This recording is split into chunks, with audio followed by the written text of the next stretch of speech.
is 1861. After only 85 years since declaring independence from the British, the United States is about to endure a new national crisis, the American Civil War. President-elect Abraham Lincoln is preparing to be sworn in on March 4th as the nation's 16th president. Simultaneously, on November 6th of that year, Jefferson Davis was elected President of the Confederacy.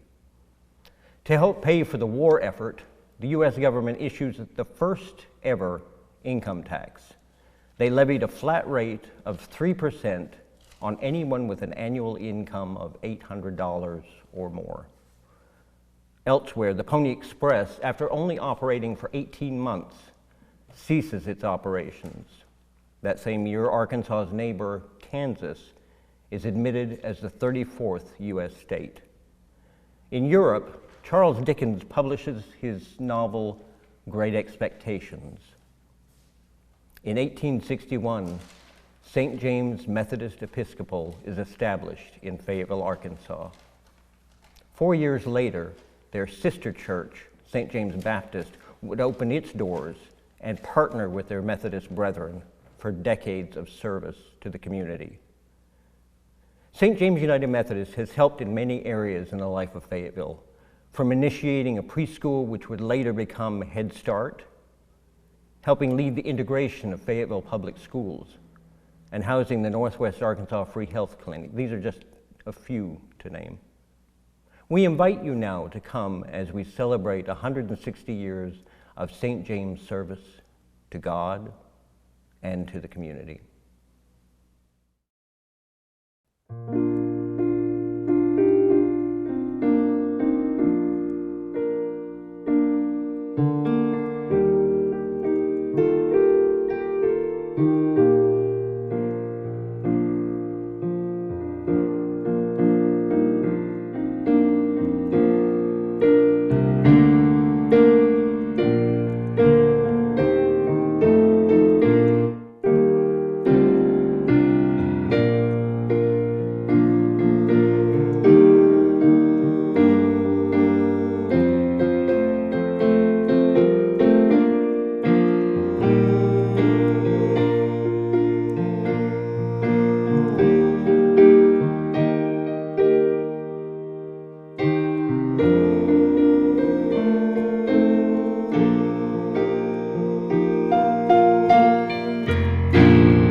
I would like to introduce Reverend Sarah Bainbridge. Sarah served St. James from 1989 to 1994.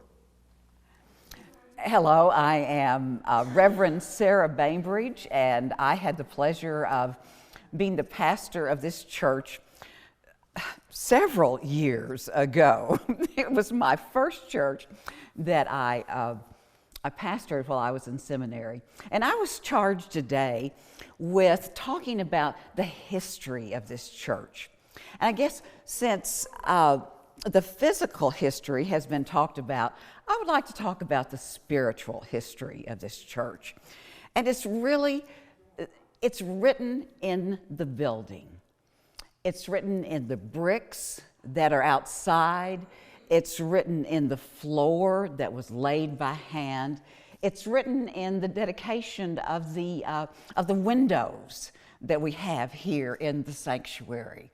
This is the history, the spiritual history of this church. You know, it really started before the church was built, even though this is the longest standing church in Fayetteville, Arkansas. It is truly a historic site. But it was started really back, I would say, predominantly after Reconstruction, when the Secretary of Education of Arkansas sent several, and they say they think 50 black men up here to work on Old Main. Now, this is borne out in the records. They know that they made the bricks on site at Old Main. And what they did, also the records show that on Fridays, where you would think that they would not have as many bricks because of Saturday and Sunday, they actually produced more bricks. And the one in charge of this knew what they were doing. Now, I don't know if this is true or not, but in my mind, it's true, so it must be, that they wore on that Friday, they would wear large overcoats that had pockets on the inside. And they would stuff bricks and anything else they could glean. And I call it the gleaning of the fields, like Ruth in the Bible, that they gleaned of the fields, of the bricks and the mortar and some of the wood also. They would bring this home. Now, something I didn't know until recently, and I was reading Dr. Gordon Morgan's history of the church, is that as Old Main was being built and they gleaned the bricks, that they brought them home, they set them under porches, they made yard ornaments of them, but it wasn't until after Old Main was completed that they felt safe of bringing out the bricks. And so they did. The bricks, you touch them. They are the spiritual history of this church. In fact, I can remember Jesse telling me that when they were laying the floor down, that they would come and they would lay the floor inch by inch, and I guess one of those 2 or 3 inch boards that they would lay. The joy of this church is knowing that people came together.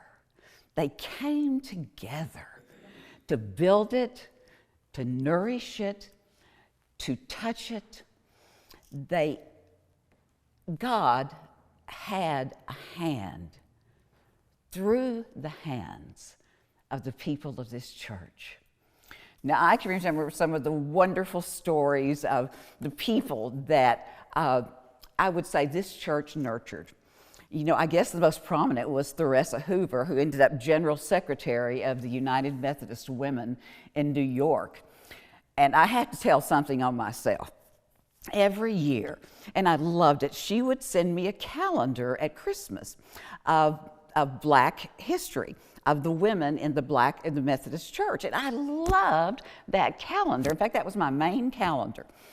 And so one year, she sent it to me, or I thought she had sent it to me. And so I didn't open it because I was in a hurry.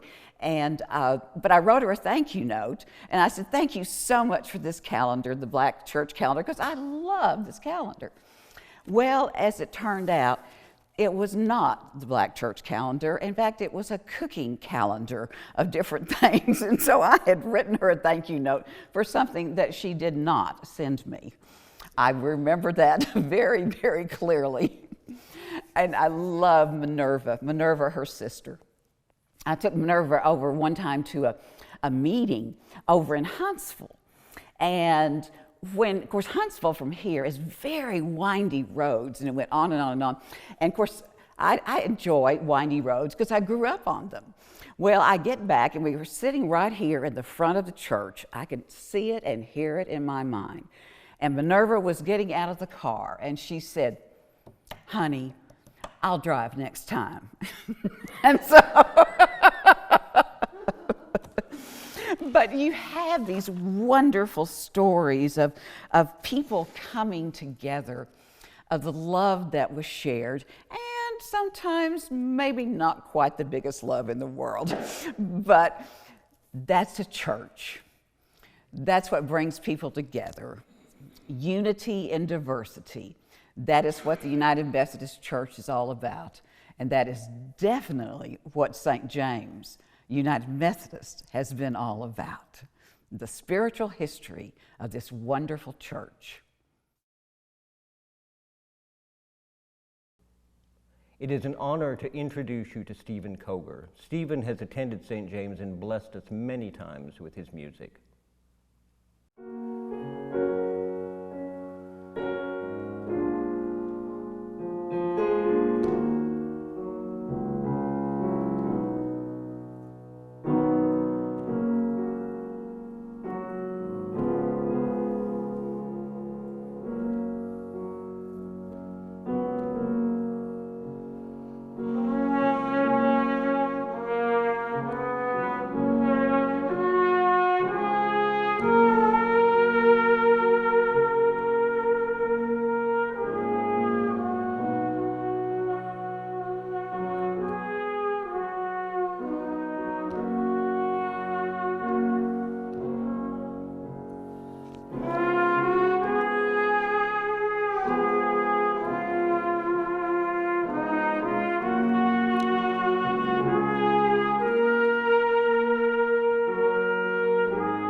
It is indeed my pleasure to introduce our panelists for this celebration. Each in their own way has contributed to St. James's history and are leading the way into her future.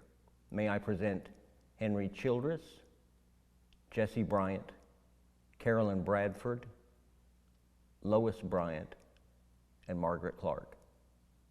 I'd like to give you a little history of St. James United Methodist Church. Our beginnings seem to stem from the year 1861. And at that time, the Northern and Southern Methodist had already split in 1844 over the fact of slavery.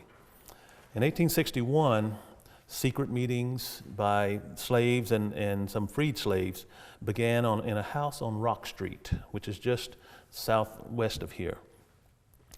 In 1863, the Emancipation Proclamation allowed freed slaves now to meet openly and to begin their church services. At that time, the Northern Methodist had assembled white ministers from the area to preach at those services. In 1866, St. James officially joined the Northern Methodist Episcopal, becoming an ME church. At that time still, white ministers were ministering to the congregation, and they saw a need. And so in 1877, Philander Smith College was established to educate and train former slaves as ministers. In 1879, the Arkansas Black Methodists formed through a former pastor, early pastor of St. James, W.R.R. Duncan. In 1881, a tornado came through Fayetteville and leveled the house where they met on Rock Street. And so at that time, they were looking for a new place to call home. In 1882, Ulysses S. Kitchen was the minister at the time, and he met with local banker William McElroy and purchased the current location we are now standing on. 1875, Old Main was being built on campus, and many black workers from the community were working at Old Main at that time, and one of them, a brick mason, W.T. Fry, was working there. And his work there prepared him for the work here at St. James to build the building. And after the purchase of the land for $75 here, in 1883, the church was built. As things were progressing along at that time, in 1910 to 1912, there was another large storm. And that storm actually took off the bell tower here at St. James and broke it to the ground. And so they still had to go through some trials and tribulations, but they struggled on. In the 1950s and 60s, a nursery school was started in the basement of St. James with Rosetta Dowell as the director. This nursery school would later on become a part of the Head Start program that was nationally mandated in 1965. In 1968, St. James officially joined the United Methodist Church. And some of the things that St. James has done in the recent past. St. James is a community place where this building has been used by many different organizations. The Community Club, which takes care of the local cemetery, continues to meet here, even though they started that process in the 50s. The Amazing Grace Singers, started in the 50s and 60s, went out from this church to sing in different neighborhoods, and also that helped with integration, to help ease the integration so they get to see some different people in their churches. The Human Relations Board was met with many of the members of this church, and they helped integrate the public theaters, the public swimming pool, and the elementary schools here in the 1960s. Silas Hunt, which will be brought up a little later, he was one of the first to go to the University of Arkansas as a black man. And members of this church and this community, he was able to stay in their homes. The Free Health Center was also started here at St. James in the basement, which is now citywide in a different location. St. James has supported missionaries in Africa. St. James has sent students to church camps in Arkansas, around the state of Arkansas. St. James currently has the Eastern Star and the Masons have also met here. A Feed My Sheep program currently goes on where we collect foods and give to local food shelters and food pantries. So St. James has had a storied past. Now I mentioned the bell tower being blown off in the early 1900s. When Gary Lunsford came to preach here in the early 2000s, he found a picture, or noticed a picture that was taken from the Washington County Courthouse up the hill over this area. And he noticed that this church once had a large, tall steeple. And with his experience in construction, connections, he was determined to rebuild that tower, that steeple. And so we started to work. And by raising funds from donations with his connections through the conference and through the state, he was able to get this church started its rebuilding process. And we have renovated the sanctuary, as you can see, renovated the basement, and the church steeple is up there. But just by accident one day, we were browsing through the old parsonage next door in the basement, and we found the original bell from 1910 against a wall in there. And he was so excited. We pulled it out, and he sanded it off and refurbished it, greased it, and cleaned it up, and placed it right back in its rightful place in our tower, which it rings today. So St. James has a storied past, and we're very proud of that past. Thank you.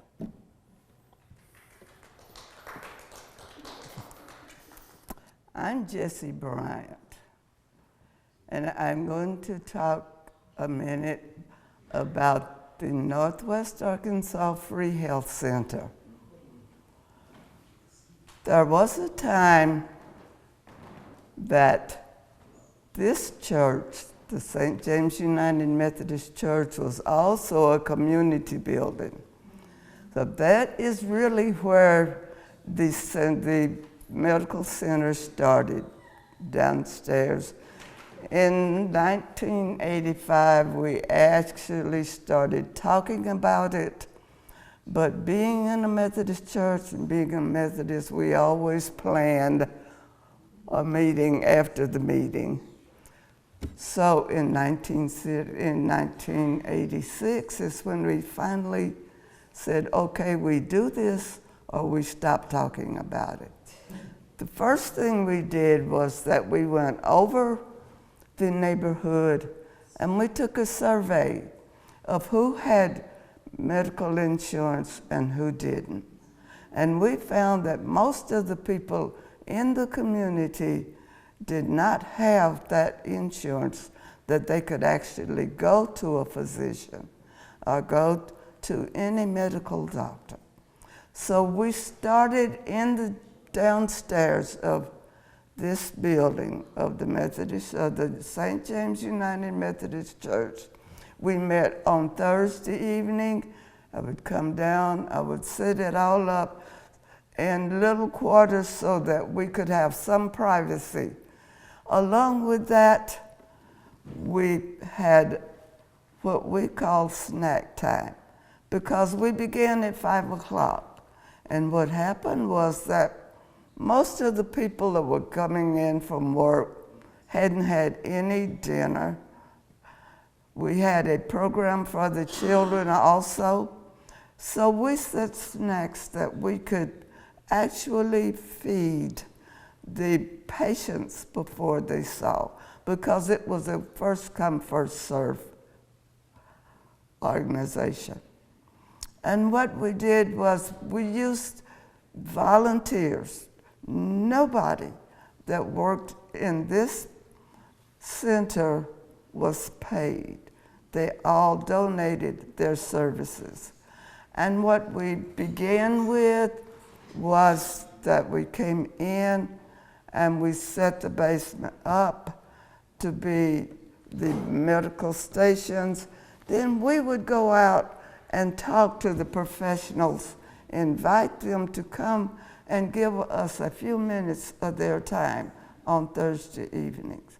And that is the beginning of the Northwest Arkansas Free Health Center. It is still in use, it is still at work.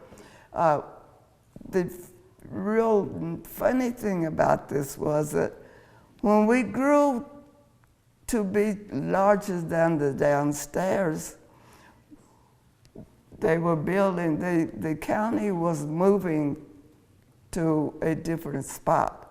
So I asked if we could have the old Army building where they were to put the center in. And they go, no, we're going to tear it down. And I go, oh, no, you aren't. We're going to use it. I really didn't ask them for it. I just went in and took it.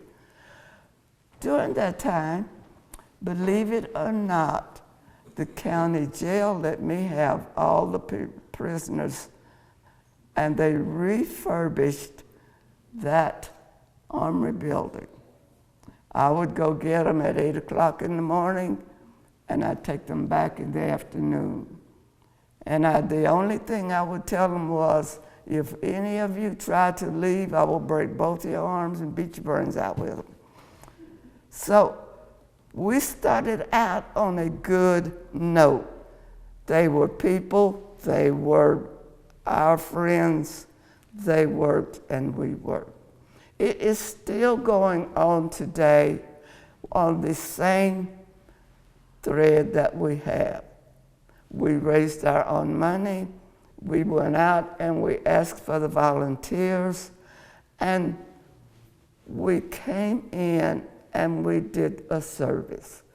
Now, the thing about this is everybody that came didn't need a doctor. They probably needed somebody to talk to. They probably needed somebody to listen to their stories.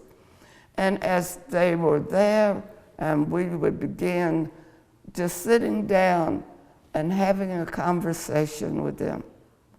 And that brought us to the point of, okay, we are free. What do you need? What do you want? What can we do for you?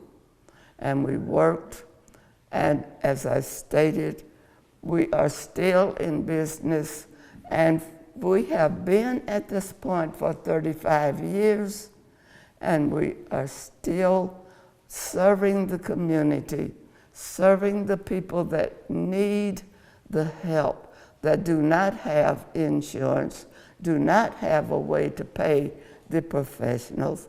And the professionals have turned and have come in, and they have given us their service. And it is a total service organization. The only great thing about it was when the Medical Society of Arkansas started giving out the Eagle Award, I got the first one. And it is still in that building, and they won't let me have it back. But we are still a medical center. We are still doing free. And instead of just being the little community, we went to the four corners of Northwest Arkansas, and it is still working, and it is still doing the work that should have been going on for a long, long time. My name is Margaret Clark. For a number of years, I served as the chair of the Outreach Committee, and during that time, I was able to write a grant to the Arkansas Conference Foundation, and we were able to get a multi-year grant that would enable us to work with our community in a community outreach program. It involved people who were different ages, young children, young adults, as well as the community at large. We did a number of things based on the ideas that come from Howard Gardner's, his approach to multiple intelligences, was the idea that we have at least 8 or 9 different kinds of intelligences. Some of them are more dominant than others, but we all have some of each one. Those can be labeled as linguistic verbal, logical mathematical, naturalistic, musical, bodily kinesthetic, visual spatial, interpersonal, and intrapersonal. So what we tried to do then was to devise all kinds of activities and programs and events that would enable those kinds of intelligences to be reflected. Working particularly with the children, we were pleased to be able to do a variety of things, from having university professors come and work with them in art, in theater, in athletics. We wound up taking them on trips, like to Terra Studios, and they learned about the construction of tiles. So we came back and they learned how to make tiles and put different kinds of little quotes and inscriptions on them.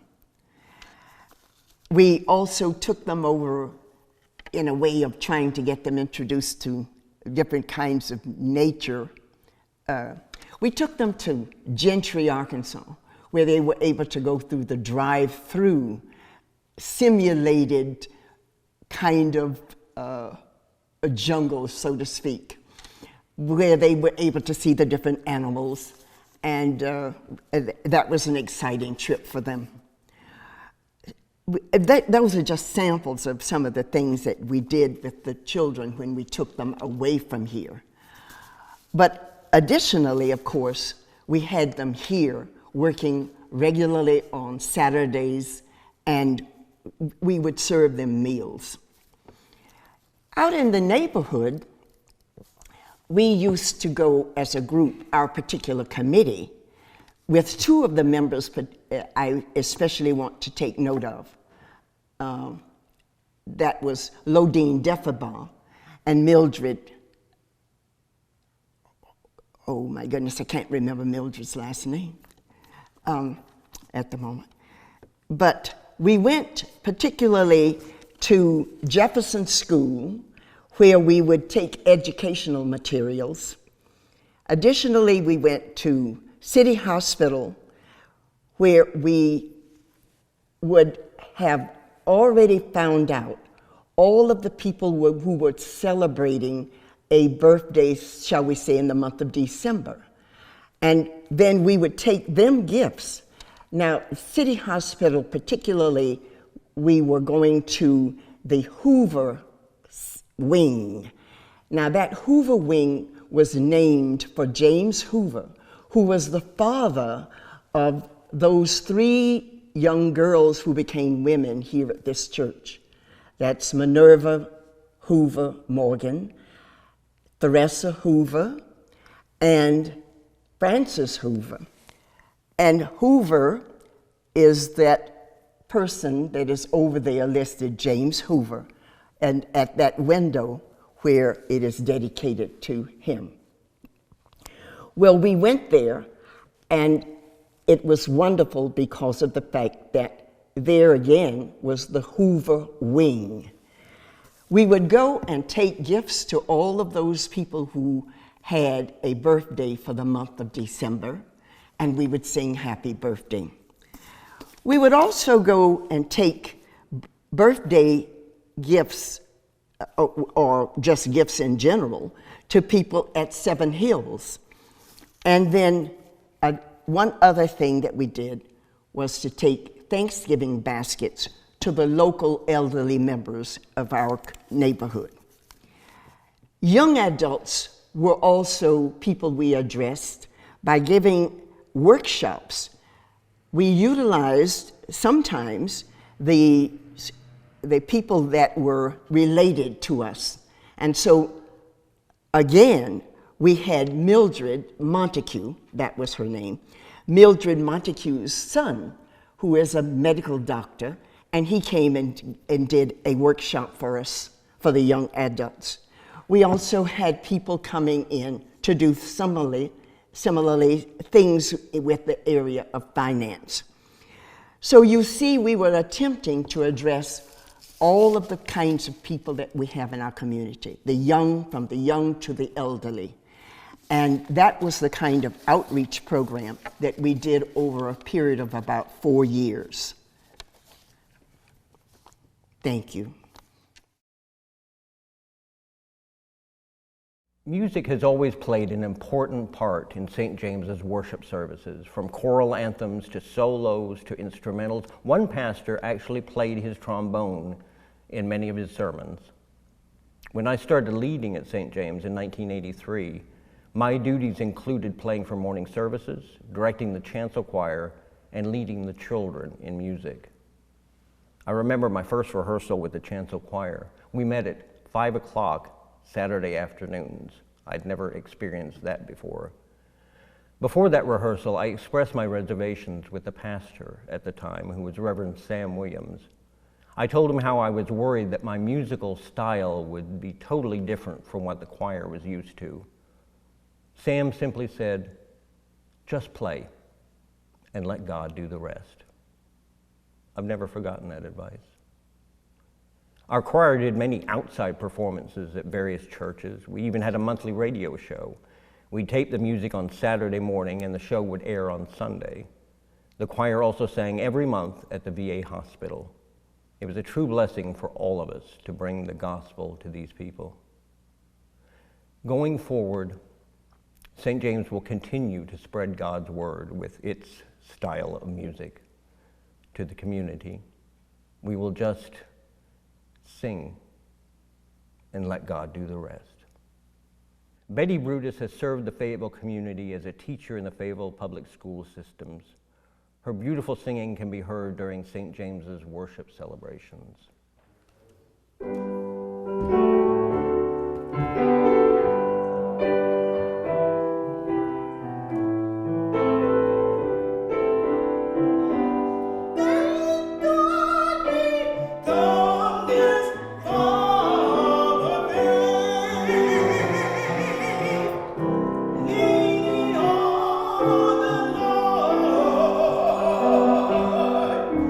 Trusting in His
I'm Carolyn Bradford.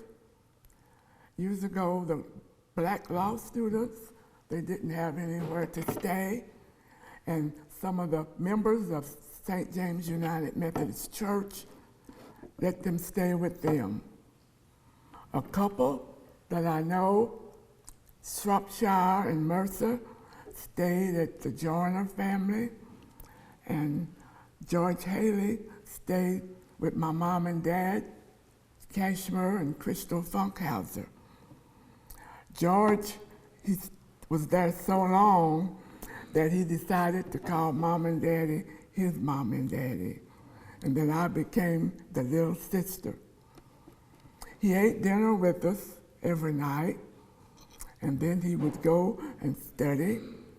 And being a kid, you want to play all the time. So he played a little, but then when he got tired of me, he pinched me, and then that would make me stop. Also, the St. James United Methodist Church and St. James Baptist Church would get together once in a while and have service at one of the other churches. And that will be all. Thank you. I am Lois Bryant. I am a 20-plus year member of the Order of the Eastern Star, Ozark Chapter 295, Prince Hall affiliated, jurisdiction of Arkansas. The women of Ozark Chapter 295, we started back around the 1920s. We are a sister unit to the Masonic body of the men, but we all do the same thing. We are all considered service, we are all considered community-minded, and we are all considered not a religious organization, but we do believe in a supreme being. Through the years, we have met here at St. James United Methodist Church, we have met at St. James Baptist Church, we have met at different locations, but it did not matter where we went, it did not matter what we did, we always came back to the church. We are currently meeting here at St. James United Methodist Church. We are about 18 to 20 members strong. We still believe that our mission is for community service and to help those who need the help and to help those that want the help. Those are two different things that we consider when we are doing our community service projects. The women through the years have been both members of St. James United Methodist Church and ladies of St. James Missionary Baptist Church and others that were not affiliates of the church. But we've always contended and we will always contend that all you have to do to be a member is to believe in a supreme being. Religious does not matter as long as you believe that there is a supreme being. That is the foundation that we were built on, and that is the foundation that we will take throughout the future. Hello. I've written a poem to St. James, and if you remember that St. James and Old Main have a shared history. Ode to St. James United Methodist Church.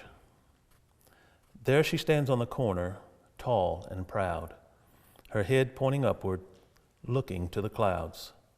Her reputation grew from beginnings so meager. She shared her upbringing with an educated sister. The same fire gave both their auspicious birth, and both stand still firm on their own piece of earth. Long has she stood there, diligent, guarding her post, being there for the people who need her most. Because of her, many souls have been saved, and in her bosom, many blessed unions have been made. She's laughed with children, she's buried the aged, she's fed the hungry, and lovingly sang God's praises. She welcomes all into her small but friendly home. There may only be 2 or 3 gathered, but they are never alone. She's undergone facelifts and added a little makeup too. As you get older, you do what you have to do. There have been many who have ministered to her over the years. She's seen many happy events and others that have brought tears. Her past is full of historic memories, and stories will be told. As for her future, only time will tell how that will unfold. But still today she stands, refusing to give up her fight. 160 years and counting, St. James United Methodist Church, may your light be ever bright.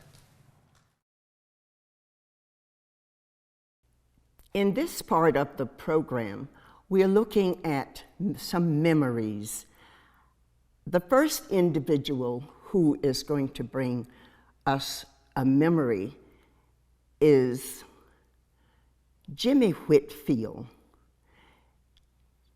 Jimmy is the daughter of Lodine Defabon, one of our long-term members. Jimmy's memory also reflects the long-term pastor that we had, Reverend Gary Lunsford, and it will involve the efforts he made to take a mission trip to Africa. I was thinking the other day when Miss Margaret asked me for this project, and when did this actually idea conceive to go to Africa? My husband and I were missionaries in Tanzania at that time with United Methodist Church, and we had been missionaries for years, but we were settled in Tanzania. I had come home in 2002 for my mother who was ill, and so of course I always come back to St. James, and Gary was here in the pulpit, and his service that day was at some of the projects that he had been in mission in South America. And then after the service, I raised my hand and said, well, you're doing missions, why don't you come to Africa? And he was like startled. And so that's how that idea came to be. And we began talking to see, let's make this happen. We'd not had any United Methodist missionaries to Africa as a work team. And so we got together. I left the country, and throughout that time, he began to organize here in America and raise money, set up interest for different people to come. And for me, on my end, I had to go to the United Methodist Church board, which was in Kenya, and get permission for another missionary to come out. You see, in those days, we couldn't just go out. We had to have an agreeing body to accept us. So I wrote back to Gary and said, yes, you all can come. The church in Kenya, who was actually over the jurisdiction in Tanzania at that time, and they agreed. So I think it was in 2000, in January of 2000, actually it was March, and we finally got everything together. All the time we're saying, let's see if we can get something to rev up interest. Let's tell the work team, come to Africa and you can go on safari. That'll be the calling card. Everybody wants to go on a safari in Tanzania. If you go there, that's one of the things you want to do. So we put that component in the plan, and I think that it worked. So we flew them into Tanzania, right at the bottom of Mount Kilimanjaro, and brought them down to, we ordered a smaller plane. And interestingly enough, this plane was, it was seated for, maybe 10 people. Well, Gary, he's a big guy now, and then there was, Gary was big, and then we had all of these big Americans in this little plane. And I remember they didn't have enough seats for me, so I sat on an orange crate in the back. And the plane took off, and it could barely get off the ground. And so here we were flying from Musoma, Tanzania, over to where we lived in Wanza. And the plane was just almost tree level all the way across. It was an interesting thing. What we did when they landed there, everybody greeted them very warmly. And their project was not to build anything, but just the continuation of what was already being built. Bill and I had already started building a church, and so what we were lacking was the steps and going up into the church. So that would have been the project for Gary and them to do, because already the church was under construction. And they pitched right in, and everything was very elementary. You know, we had women to walk around and with the cement and the water and supplies on their head, which was very interesting to our people, because they didn't feel like, they thought the women were hurting themselves. Well, they were not. You know, they were used to doing that, and especially getting paid. So that church is still there as far as I know. I was there, it's been a while. I went back in 2014 and went by the church, and it's still there. And all of the cement work that they did is in place. And the people are very grateful. Not only that, one of the people that was on the team, Charles Wiggins, and his wife, they decided right on the spot that they had a calling, and that calling was to go back to Tanzania. So in 2003, they came back to America and pared down their whole lifestyle here with the idea they were going back to serve in Tanzania, which they did. They gave themselves 2 years, and so that's what they did. And Karen and them, that was in 2005, Karen and Charles stayed there. She passed away, and I probably can say, she passed away in maybe 2015, maybe, and he passed away in 2019. And they built a lovely mission. They did amazing work there. They built schools. They really got involved in the local lives of the children. And so right now, I don't think from this Northwest Arkansas area, there are any other missionaries out there. Their son, John, was with them for a while. I believe he closed down everything. Everything Charles and them built, it went to the Methodist Church in Tanzania. And that's it. So I would like to say that I appreciate that Gary for taking that leap and taking that step, because that brought me much closer. It made our church, this church where I grew up in, and the church where I served in Tanzania, have a deeper bonding and special memory for me, and it will always be close to my heart. The church where we served in Tanzania was pretty much this size, and the congregation was small like this one, so it was a very comfortable church, and it was a very loving and giving church. So thank you all for having me to come and speak on this. Thank you. Our next memory concerns another one of our long-term members. It's Ann Fisher. Ann's daughter, O.C. Fisher, is here today, and she will be singing a couple of songs as a way of remembering and having us remember her mother, Ann Fisher, who used to sing in our choir for many, many years. O.C. Fisher, please welcome her. Walk with me, Lord, Lord, walk with me. Walk with me, Lord, Lord, walk with me.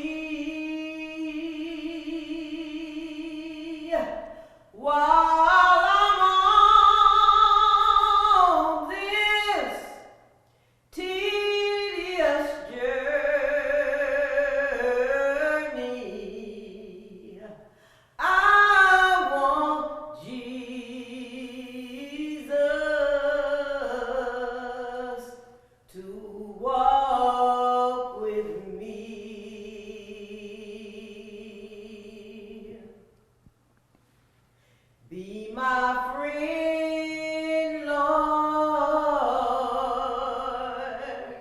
Please be my friend.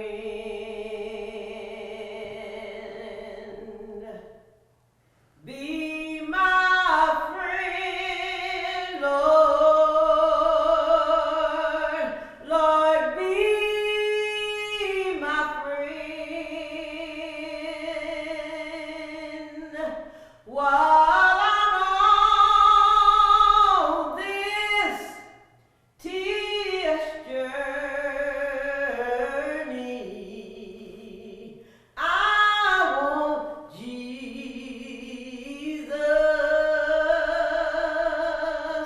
to walk with me. Hold my hand, Lord.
Our third memory today concerns another one of our past ministers.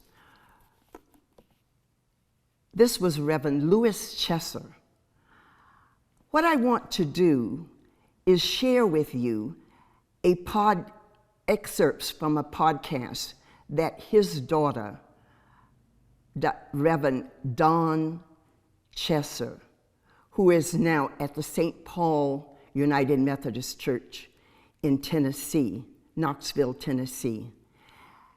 I want to share excerpts from what she wrote in connection with her memory of her father and the fact that it was here that she and her brother attended the church for a long period of years when they were children. It's entitled, Honoring the Place Where I First Experienced God. Here is the picture of me as a child at the St. James United Methodist Church in Fayetteville, Arkansas, around 1969. I was 4 years old. On July 20th, 1920, my father, Reverend Louis Chesser, died in Fort Smith, Arkansas at the age of 87. He was a retired United Methodist clergy with 36 years of service in the former North Arkansas Conference. Yesterday, July 29th, 2020, I shared this story on Facebook about him for the very first time. When the central jurisdiction was ended in the Methodist Church in 1968, for those of you who don't know, you will have to look up this awful history and read it for yourselves. My father was appointed to serve as the pastor at a historically black church in Fayetteville, Arkansas, St. James United Methodist Church particularly. We believe my father was the first cross-racial appointed in the North Arkansas Conference. His appointment was expected to be temporary, but he ended up serving St. James for about 8 years. From the time I was 3 until I was almost a teenager. In my own ordination process, I wrote about how St. James was the place I first experienced God. I experienced God at St. James as a loving embrace in a warm, comforting, central part of who I am and how I first knew the love of Christ. Like other small congregations, St. James has been hard hit by the pandemic, but they carry on as best they can. Some of the children we grew up with are now adult leaders in the congregation. My brother and I think of no better way to honor my father and mother, their legacy, than to establish a memorial fund to benefit the congregation of St. James. This was an unexpected blessing from one of our former ministers, Reverend Louis Chesser.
Reverend Jeffrey Blassingame is St. James's current pastor. It is a privilege to work beside him. Let him share some thoughts on St. James's future. We're here to celebrate St. James' 160th anniversary. And if St. James wants to see its 175th anniversary, it will have to make a serious 180-degree transition from a traditional program church to what was known as Future Church. To do so, it must overcome three major challenges. Now, it's important to note that these barriers were already put in place, and COVID-19 is just speeding up the process by a few years. While these challenges are intertwined, I will try to address them individually in an attempt to clarify all the barriers that will be involved. The first challenge that has to be overcome are social barriers. The major challenges are integration, gentrification, and sex. In spite of the fact that America is more divided than it's ever been, blacks have still chosen to move into white communities and integrate churches, which is the right thing to do. But whites have not integrated in the same numbers in the black community or supported the black institutions in the same numbers. For instance, you take the University of Arkansas percentage of blacks. Do you see that percentage of blacks at the University of Pine Bluff? What's lost? Gift, talents, ability, financial resources, and attendance. Now the neighborhood is overgoing gentrification, where whites are moving in and rebuilding and furbishing houses, which is a good thing, and the whole point of social integration. But what's taking place is white churchgoers who are leaving their old communities are not coming into St. James. Now, there are two reasons for this. The first, of course, is the automobile. That piece of technology has expanded the mission field. Where a person can drive within 30 minutes now has to be considered a part of the church mission field and community. The other part, of course, is the digital age, where a neighbor who was geographically or physically located next door is no longer considered your neighbor, but the person that you have inside of your cell phone, who you interact with through calls and texts, and the automobile, of course, carries you to them when they have needs and vice versa. Now, what's important about this, of course, is church economics are affected, as well as the support of financial, and as well as the support of cultural institutions. Now, the sexual revolution has taken three forms: gays' desires for equality, women's desires for equality, and changing attitudes towards sex in the society as a whole. Now, the Methodist Church is in the process of dividing itself along the lines of gay acceptance and attitudes. Now, it does not matter what your position is. What's important is there will be an acceptable loss on either side, regardless of who you accept as your participants. While the Methodist Church in general has embraced women's rights, we still have to accept the fact that the community as a whole is still struggling with the issue. And as long as the nation is struggling with it, it will affect the St. James family.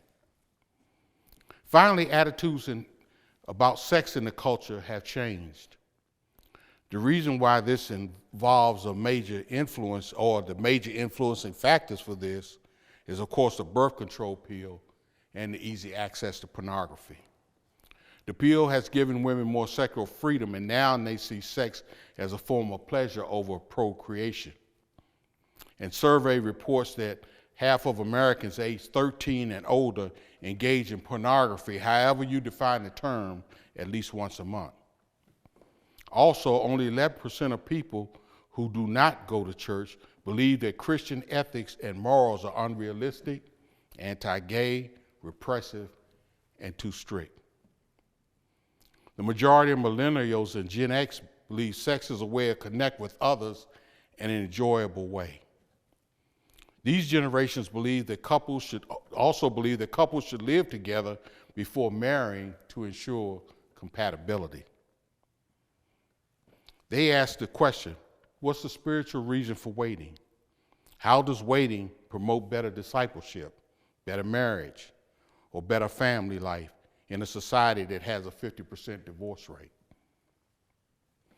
The second challenge that must be overcome, of course, is the tech barrier. Society has moved into the information age and the digital age as well, and the church as a whole has not kept pace.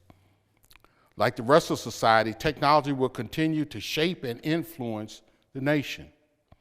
Technology has ensured that one can have information and a virtual presence 24/7.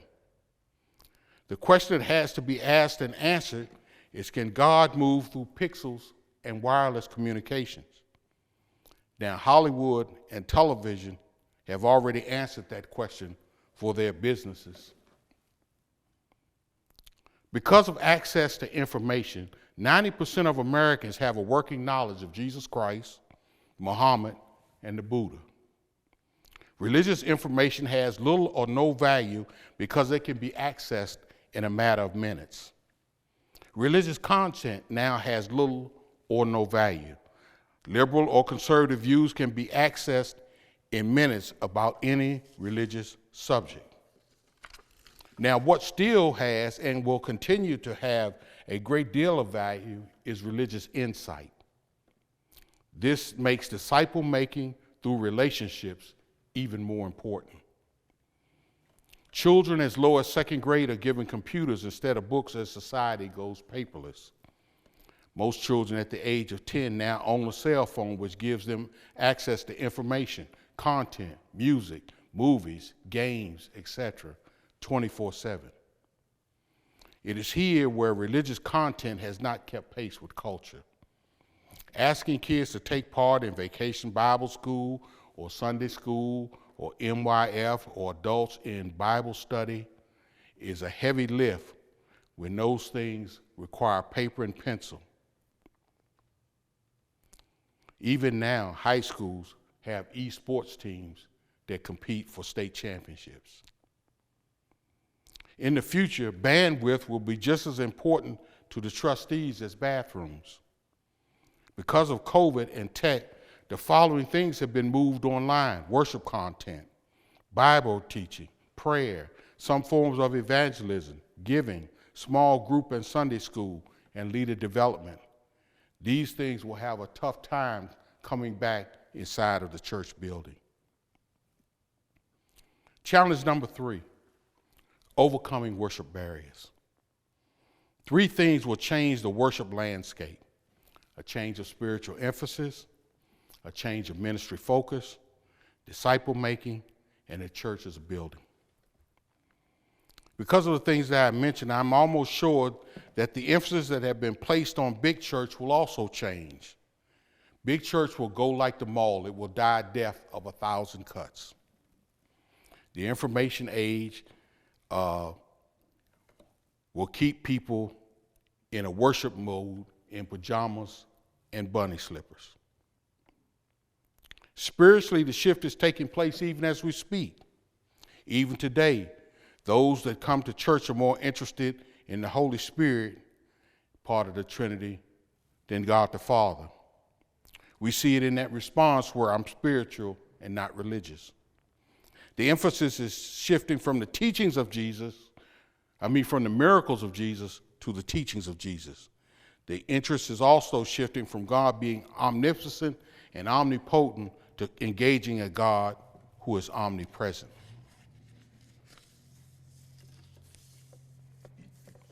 Ministry focus will shift, and it will form the emphasis on lost ministries instead of least ministries.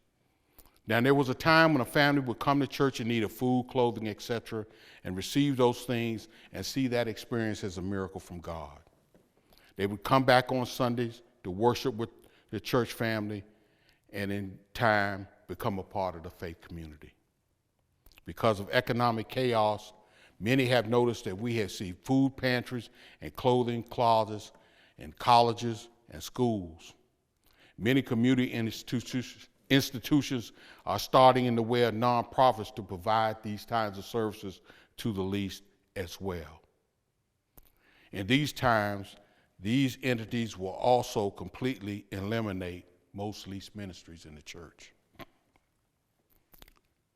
Now, the effect on people is the attitudes, of course, have changed. Now, instead of coming and seeing it as a ministry, they come with a consumer attitude. If you don't give me the things that satisfy me, I simply go down the road. One of the more modern side effects of leased ministries is the panhandling that has now become a way of life.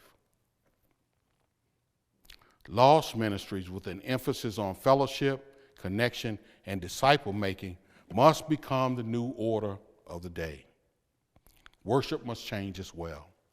In Future Church, I see pastors sending out information and content in the form of podcasts, emails, etc., and insight services taking place on Sunday or another day through the week in 30 to 40-minute increments. Prayer will shift to things like mindfulness, meditation, and reflection because of all the stress and pressure. That'll be ways for the mind to rest spiritually. Now, we're at a moment in our lives like Ebenezer Scrooge, and we stand with the spirit or the ghost of spiritual churches yet to come. All that is revealed to us is shadows. But one thing is clear, and that is the question of whether or not the decisions we make will make us a marker in the graveyard of dying churches, or will we be able to change and learn through painful moments and be the church future that is yet to come. A few announcements. St. James's Feed My Sheep outreach ministry collects non-perishable food items and clothing every Saturday from 11 a.m. to 12:30 p.m. and Sundays from 11:30 a.m. to 1:30 p.m. Please consider helping us help others in need. We are also grateful for any donations that you can give to help with the upkeep of our 138-year-old building. Donations can be mailed to P.O. Box 335, Fayetteville, Arkansas 72702. And this Saturday, December 3rd, we will have desserts and hot drinks from 2 to 4. Come join us. As a closing, I would like to thank you for joining us for this special presentation. Because of COVID-19, St. James has suspended in-person services, and we are hoping to reopen as soon as it is safe to do so. You can email us at stjamesumcfay@gmail.com if you wish to be updated on our reopening plans. St. James is a small church with a very big heart. We are all about sharing Jesus Christ with everyone, and yes, everyone includes you. We will meet after reopening every Sunday at 11 a.m. Won't you join us? I thank you for sharing your time here. May God bless each of you.